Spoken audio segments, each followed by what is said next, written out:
Welcome to simple వంటలు. ఈ వీడియోలో మనం ఎంతో టేస్టీగా ఉండే ఆనియన్ పకోడీని సింపుల్గా ఎలా తయారు చేసుకోవాలో చూద్దాం. ముందుగా 2 ఆనియన్స్ని ఇలా సన్నగా పొడవుగా కట్ చేసుకోవాలి. అలానే 3 పచ్చిమిరపకాయలను, కొద్దిగా కరివేపాకును కూడా ఇలా సన్నగా కట్ చేసుకోవాలి. ఇప్పుడు ఒక బౌల్ తీసుకుని అందులో ఉల్లిపాయ ముక్కలు, కరివేపాకు, హాఫ్ టీ స్పూన్ జీలకర్ర, టేస్ట్కి సరిపడా సాల్ట్ని వేసుకుని బాగా కలుపుకోవాలి.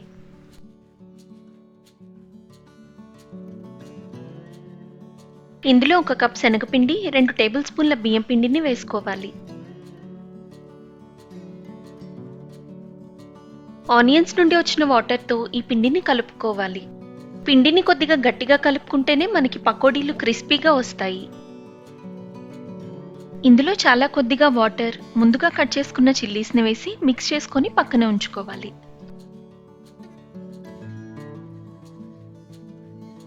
ఇప్పుడు స్టవ్ వెలిగించి పాన్ పెట్టుకొని డీప్ ఫ్రైకి సరిపడా ఆయిల్ని వేయాలి.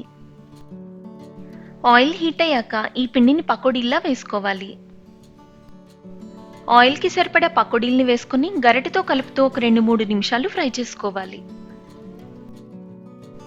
ఇలా మంచి గోల్డెన్ బ్రౌన్ కలర్లో ఫ్రై అయిన వెంటనే ఒక స్ట్రైనర్తో తీసుకొని ప్లేట్లో వేసుకోవాలి.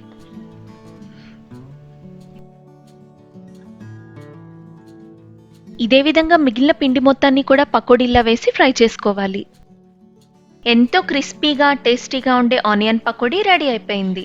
మీరు కూడా ఒకసారి ట్రై చేసి చూడండి. ఈ వీడియో కనుక మీకు నచ్చినట్లయితే లైక్ చేయండి, షేర్ చేయండి.